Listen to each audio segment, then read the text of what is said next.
ร้างเด็กให้มีทักษะชีวิตฝึกคิดให้เป็นฝึกเฮ็ดให้ได้นำใช้ชีวนานาพันธุ์ให้เป็นผลชุมชนมีส่วนร่วม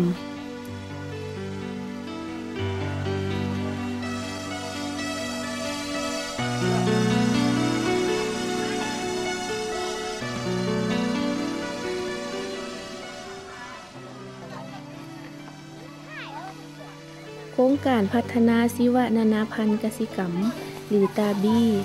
ซึ่งขึ้นกับกรมแผนการและการร่วมมือกระทรวงกสิกรรมและป่าไม้ได้ดำเนินการจัดตั้งปฏิบัติโครงการย่อยอยู่ในบรรดาโรงเรียนและชุมชนเพื่อสร้างเป็นหลักสูตรท้องถิ่น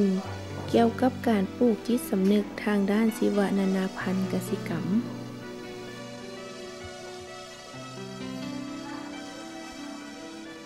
เมืองภูกูดแขวงเสียงขวางเป็นเมืองทำอิฐที่ได้ดำเนินโครงการนับแต่เดือนสิงหาปี 2010 เป็นต้นมาร่วมกับแผนกศึกษาและกีฬาแขวงโดยอิงตามกฎหมายว่าด้วยการศึกษาในขั้นท้องถิ่นที่สามารถเพิ่มหลักสูตรการเรียนการสอนเข้าใส่หลักสูตรส่วนกลางได้ 20% ตามความเหมาะสมซึ่งทางแผนกศึกษาและกีฬาแขวงเองก็เห็นได้ถึงความสำคัญในด้านชีวนานาพันธุ์กสิกรรม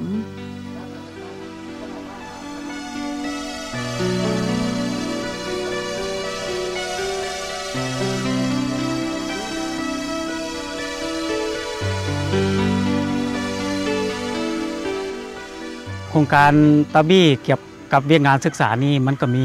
ส่วนผัวพันกันหลายเพราะว่าที่จริงผ่านมานี่พวกเราเฮ็ดโครงการเป็นพวกเราเฮ็ดแต่คน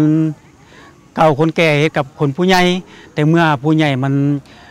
สิ้นสุดไปแล้วก็ยังมีคนรุ่นน้อยนี่สืบทอดขึ้นมาแต่ผู้ที่รับผิดชอบเรื่องโศกชะตากรรมประเทศชาติผู้ที่ตัดสินเรื่องอนาคตของชาติแท้ๆมันก็เป็นเรื่องคนวัยหนุ่มคันถ้าจะเว้าถึงวัยหนุ่มมันก็ต้องเว้าเรื่องศึกษาคันถ้าเว้าเรื่องศึกษานี่มันก็ต้องเว้าถึงหลักสูตรและคิดออกแบบโครงการนี้อันที่1ก็มีอยู่คิดว่าสร้างมีอยู่6กิจกรรมที่1นี่แม่นว่าต้องมีจัดการเรียนการสอนอยู่โรงเรียนให้ได้คันถ้าเว้าถึงการจัดการเรียนการสอนมันก็ต้องมีหลักสูตรกิจกรรมที่2แม่นพอถึงนำพานักเรียนนี่ต้องลงศึกษาความหลากหลายของชีวนานาพันธุ์ตามพื้นที่ทำมาหากินของชุมชนอยู่ในท้องถิ่นกิจกรรมที่3นี่แม่นนำพาเด็กนักเรียนอยู่ในโรงเรียนนั้นมาสร้างเป็นแฟ้มสะสมเกี่ยวกับความหลากหลายของชีวนานาพันธุ์ เพื่อเป็นการข้อมูลการเรียนรู้กิจกรรมที่4แม่นกิจกรรมเรื่องสร้างส่วนศึกษาอยู่ในโรงเรียนกิจกรรมที่5แม่นกิจกรรมชุมชนกิจกรรมที่6นี่เป็นกิจกรรมเผยแผ่ผลงานเพราะเรื่องการเรียนการสอนนี่ข้าพเจ้าก็มาร่วมกับหมู่คู่คณะร่วมกับครูอาจารย์มาค้นคว้าว่าต้องออกแบบหลักสูตรจัดการเรียนการสอนนี่ให้ได้และเนื้อในหลักๆของหลักสูตรการศึกษาของพวกเรานี่มีอยู่ 4-5 เนื้อในที่1เว้าถึงความหลักเรื่องความรู้เกี่ยวกับชีวนานาพันธุ์และที่อยู่อาศัยของมันเนื้อในที่2เว้าถึงความสำคัญของชีวนานาพันธุ์ต่อกับการดำรงชีวิตของพวกเรานี่เนื้อในที่3เว้าถึงสภาพปัญหาของชีวนานาพันธุ์ในท้องถิ่นซุมื้อนี้เนื้อในที่4เว้าถึงปัญหาที่เฮ็ดให้ชีวนานาพันธุ์อยู่ในท้องถิ่นนี้หมดไปซุมื้อนี้แม่นมาจากสาเหตุหยังใดปัญหาที่5เป็นเว้าถึงผลกระทบตามมาเนื่องจากชีวนานาพันธุ์หมดไปแล้วมันเป็นอะไรต่อการดำรงชีวิตของพวกเราข้อที่6บอกถึงการอนุรักษ์และนำใช้ชีวนานาพันธุ์แบบยุ่งยงควรเฮ็ดไปในใดก็ได้มาสร้างเป็นหลักสูตรการศึกษานี้และหลักสูตรการศึกษานี้มีทั้งหมดนี้ตั้งแต่ห้องป .4 ถึงห้องม .3 นี้มีอยู่ขั้นเรียนนึงมีอยู่15บทและมีอยู่ทั้งหมดมีอยู่75ชั่วโมงหรือว่า75บทเรียนและก็มีบทเรียนกิจกรรมฝึกทักษะนี่มีอยู่20บทเรียนและก็มีบทเรียนเรื่องสืบสานภูมิปัญญาท้องถิ่นเพื่อมาจัดการกิจกรรมการเรียนการสอนนี่มีอยู่20หัวเรื่องและในนี้ก็ถือว่าจัดการเรียนการสอนอยู่ในโรงเรียนนี้เป็นปกติแล้วและก็ข้าพเจ้าก็มาคิดออกแบบว่าเรื่องสร้างเป็นวิสัยทัศน์หรือว่าสร้างคำขวัญโครงการนี้ได้ใส่ชื่อคำขวัญโครงการนี้ว่าสร้างเด็กให้มีทักษะชีวิตฝึกคิดให้เป็นฝึกเฮ็ดให้ได้ นำใส่ชีวนาพันธ์นี้ให้มีผลชุมชนมีส่วนร่วม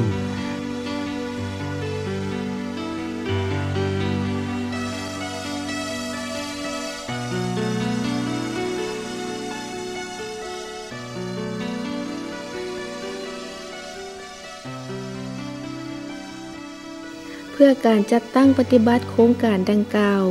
ทางโครงการพัฒนาชีวนานาพันธุ์กสิกรรมได้สมทบกับแผนกกสิกรรมและป่าไม้แขวง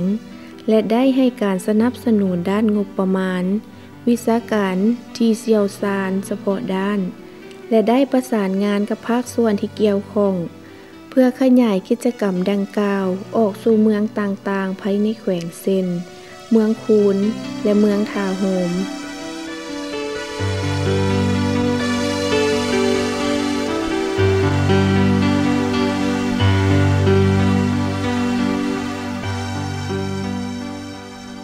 งานศึกษานี่มันพวกเขาเข้าอยู่ใน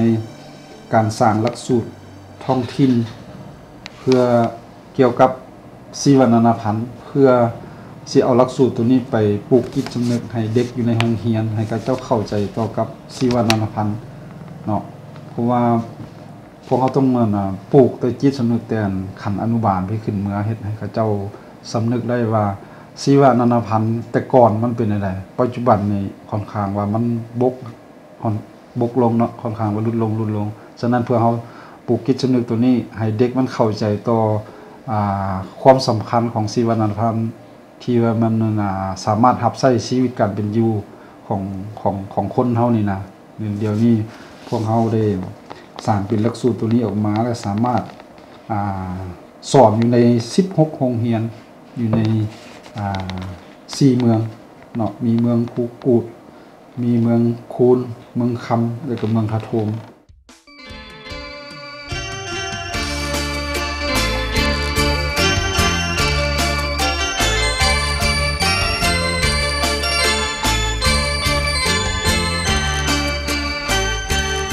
ย้อนเห็นได้ความสำคัญด้านชีวนานาพันธุ์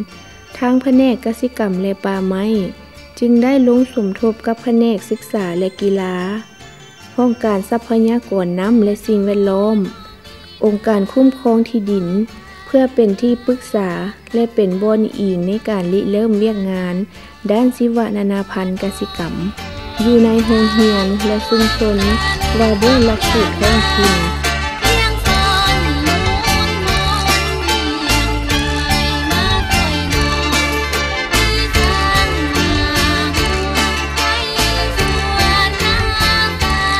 พวกเราก็ได้มาจัดตั้งให้มีอนุกรรมการรับผิดชอบเกี่ยวกับเรื่องงานตัวนี้ถือว่ามี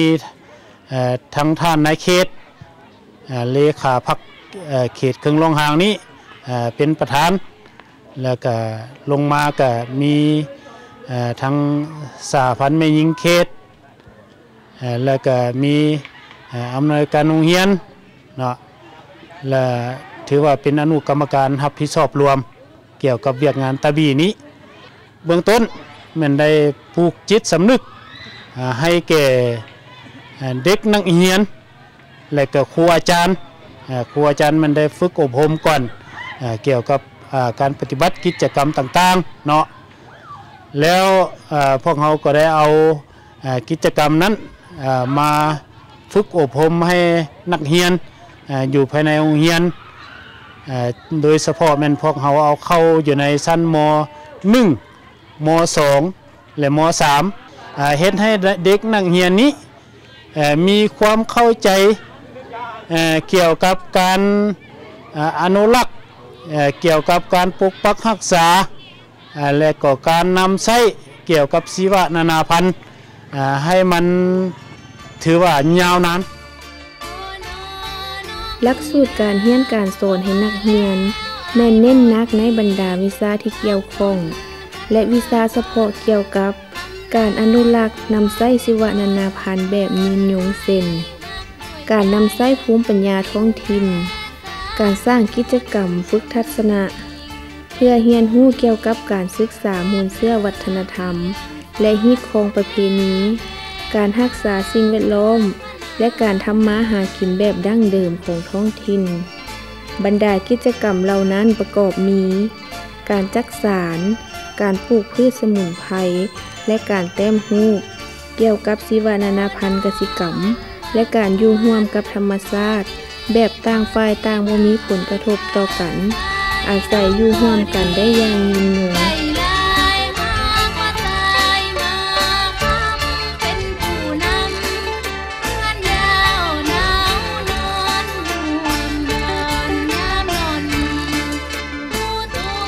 ได้มีโครงการตัวนี้เข้ามาแล้วพวกเขาก็แม่นได้มีการเผยแพร่ให้กับนักเรียนชุมชนทุกคนได้รู้และเข้าใจแล้วพร้อมกันจัดตั้งปฏิบัติจัดการเรียนการสอนนะแล้วก็สอนแทรกเข้ากับวิชาหัวข้อที่เหมาะสมที่สุดนะแล้วนอกจากนั้นแล้วก็ยังมันเฮ็ดกิจกรรมต่างๆอยู่ในโรงเรียนเป็นต้นแมนปลูกต้นไม้อยู่ในโรงเรียนแล้วก็สร้างสวนสมุนไพรและก็พาเด็กนักเรียน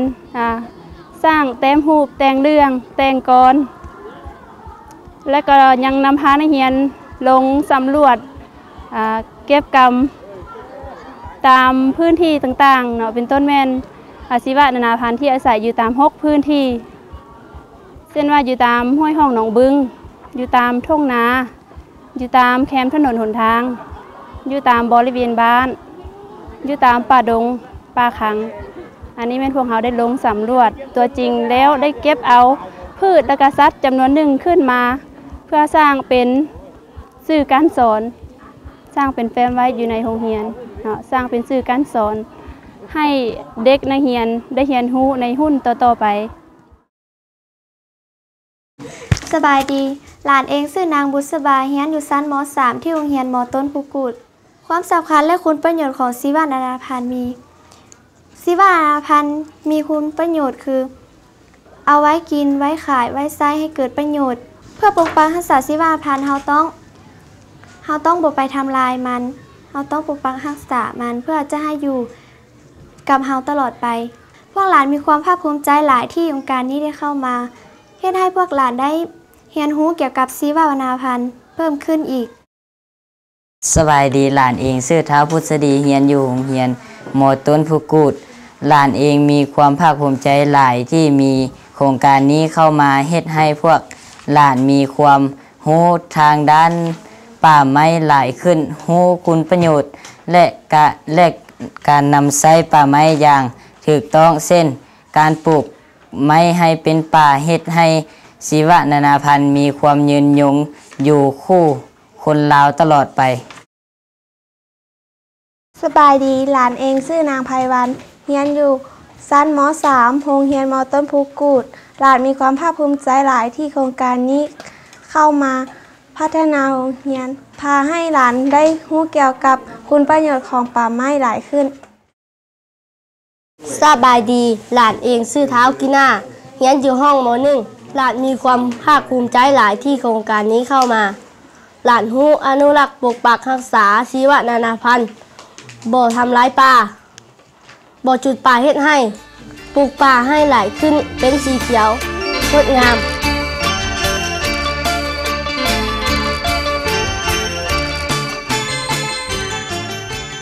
พ่อแม่เป็นผู้ปลูกลูกเป็นผู้ปกปักรักษานี่ก็เป็นคำขวัญหนึ่งของน้องน้อยนักเรียนประถมสมบูรณ์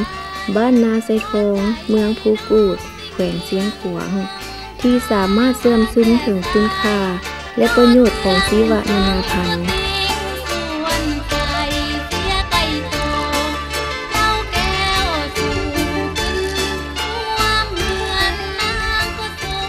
หลังจากได้รับการฝึกอบรมหรือเข้าร่วมประชุมแต่วันที่3 เดือน 3 ปี 2010เนาะเป็นต้นมาเกี่ยวกับเวียกงานโครงการตะบี้ที่ว่าได้เข้ามาปลุกระดมให้แก่นักเรียนชุมชนอยู่ในบ้านนาไซทองเนาะและแม่นั้นพวกเราได้นำเอาเนื้อในของกองประชุมมาผันขยายให้แก่ชุมชนนักเรียนรู้หลังจากนั้นก็ได้มามีการวางแผนร่วมกับชุมชนเพื่อสร้างกิจกรรมต่างๆขึ้นเช่นว่ามีกิจกรรมชุมชนได้สร้างศูนย์เรียนรู้ระหว่างชุมชนและโรงเรียนสร้างสวนยาสมุนไพรอยู่ภายในโรงเรียนมียาหลายชนิดที่ชุมชนได้นำมาปลูกมี ข้อมูลการเผยแพร่การนำใช้ยาแล้วก็ในนี้ชุมชนยังได้ประกอบส่วนต้นไม้ให้ห่ม ต้นไม้กินหมากจำนวน150ต้นเนาะเข้ามาปลูกอยู่ในโรงเรียนหลังจากนั้นก็ได้มีหลายกิจกรรมที่ชุมชนได้เข้ามาประกอบส่วนเช่นว่าการสร้างหัตถกรรมเวียกงานหัตถกรรมแล้วก็เวียกงานการตำศาสตร์อันนี้เป็นพื้นฐานที่ว่าชุมชนเมื่อก่อนชุมชนเราเคยใช้แต่ว่ามันค่อนข้างที่ว่าจะหมดไปหลังจากนั้นชุมชนเราโรงเรียนได้มีแผนให้ชุมชนฟื้นฟูขึ้นมาอันนี้เป็นสิ่งหนึ่งที่ชุมชนเราได้ตอบสนองเป็นปกติเนาะแล้วก็ชุมชนก็ได้มีวิธีการปลุกระดมปลูกคืนหลังจากนั้นทางคณะนำขั้นโรงเรียนและก็ขั้นแข็งได้สร้างหลักสูตรสมทบสร้างหลักสูตรขึ้นมาหลักสูตรท้องถิ่นการนำใช้การปกปักรักษาชีวนานาพันธุ์โรงเรียนของพวกเราก็ได้มาจัดตารางสอนเนาะโดยที่โบได้เตะต้องถึงหลักสูตรส่วนกลางเนาะโดยมีชั่วโมงสอนเป็นละเอียดที่ว่าเอาใส่ชั่วโมงกิจกรรมเนาะกิจกรรมมื้อวันพุธ1 ชั่วโมงแล้วก็สอนไปตามคู่มือแล้วก็โดยการจัดกิจกรรมทั้งนอกเข้ามาเช่นว่าการแต่งเพลงแต่งกลให้นักเรียนรู้การลงสำรวจตามพื้นที่ให้นักเรียนมามีการตัดการติดการแต้มอันนั้นแม่นเป็นวิธีการปกปักรักษาและให้นักเรียนเข้าใจว่าสิ่งใดควรเอาสิ่งใดบ่ควรอันนั้นแม่นเฮาเป็นการปลูกจิตสำนึกให้นักเรียนรู้ที่ทางแผนการต่อหน้าทางโรงเรียนของพวกข้าพเจ้าผู้ปกครองเด็กและก็โรงเรียนมีแผนขึ้นมาคือที่ทางจะเอามาพัฒนา1แม่นขอวัตถุจากชุมชนเพื่อมาผลิตเป็นสินค้าเนาะอยู่ในท้องถิ่นเพื่อจะหาแหล่งเงินขึ้นมาส่งเสริมอยู่ในศูนย์เรียนรู้ให้นักเรียนได้สืบทอดต่อไปจากหุ้นนี้หุ้นมือจะบ่มีวันที่ว่าจะให้หมดสิ้นจากสิ่งต่างๆที่โครงการให้มาหมดไปโรงเรียนพวกเขาจะขอสืบทอดภารกิจนี้ต่อไป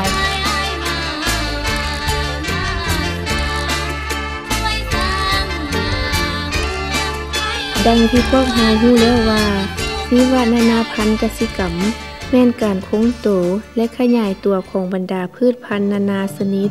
ที่เกิดขึ้นตามธรรมชาติและปลูกขึ้นจากมวลมนุษย์ฉะนั้นพวกเราต้องได้สร้างจิตสำนึกรู้ฮักและทนุถนอมเฮ็ดให้ชีววัฒนพันธุ์เกิดมีความยืนยงพิเศษแม่นการแสดงออกทางด้านสีไม้ลายมือและบทฟ้อนอันสวยสดงดงามของน้องน้อยเยาวชนเมื่อพวกเขาเห็นแล้วจะน่าประทับใจเกี่ยวกับรูปแบบการดำรงชีวิตดั้งเดิมและการอยู่ร่วมกับธรรมชาติแบบยืนยงของเราเฮา